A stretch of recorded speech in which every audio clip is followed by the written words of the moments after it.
Actually ನೀವು ತುಂಬ ಚೆನ್ನಾಗಿ ಹೇಳಿದ್ರಿ, ನಮ್ಮ ಬಾಡಿನ ಮಗು ಥರ ಇಟ್ಕೋಬೇಕು ಅಂತ. ಸರ್ ನಾವು ನಮ್ಮ ಎವ್ರಿ ಡೇ ಲೈಫಲ್ಲಿ ಎಷ್ಟು ನೆಗ್ಲೆಕ್ಟ್ ಮಾಡ್ತೀವಿ ಸರ್.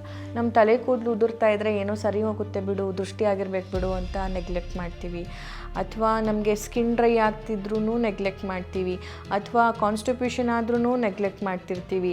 ಅಥವಾ ಕಣ್ಣುರಿ ಬರ್ತಾ ಇದೆ ಅಂದ್ರೂ ನೆಗ್ಲೆಕ್ಟ್ ಮಾಡ್ತಾ ಇರ್ತೀವಿ. ಹೊಟ್ಟೆ ನೋವು ಬಂದ್ರೂ ಏನೋ ಒಂದು ಟ್ಯಾಬ್ಲೆಟ್ ತೊಗೊಳ್ತೀವಿ, ನೆಗ್ಲೆಕ್ಟ್ ಮಾಡ್ತೀವಿ. ನೆಗ್ಲೆಕ್ಟ್ ಮಾಡಿ ಮಾಡಿ ಮಾಡಿ ಏನು ಮಾಡ್ಕೊಳ್ತಿದ್ದೀವಿ ನಮ್ಮ ಶರೀರನ ಅಂತ ನನಗನ್ನಿಸ್ತಾ ಇದೆ literally.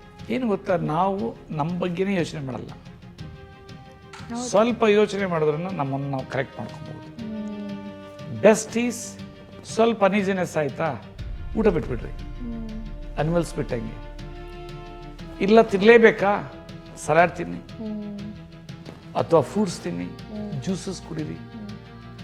So automatically ಬಾಡಿನಲ್ಲಿ inbuilt system ಎಷ್ಟು ಸ್ಟ್ರಾಂಗ್ ಇದೆ ಅಂದರೆ ಕರೆಕ್ಟ್ ಮಾಡ್ಕೊಂಡು ಹೋಗ್ತೈತೆ.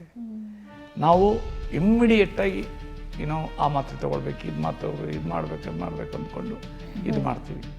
ಸೊ ಆದ್ದರಿಂದ ಫಸ್ಟ್ ನಮ್ಮ ಬಾಡಿ ಬಗ್ಗೆ ನಮಗೆ ಕಾನ್ಫಿಡೆನ್ಸ್ ಇರಬೇಕು, ಅದನ್ನು ಕರೆಕ್ಟಾಗಿ ಇದು ಮಾಡಬೇಕು.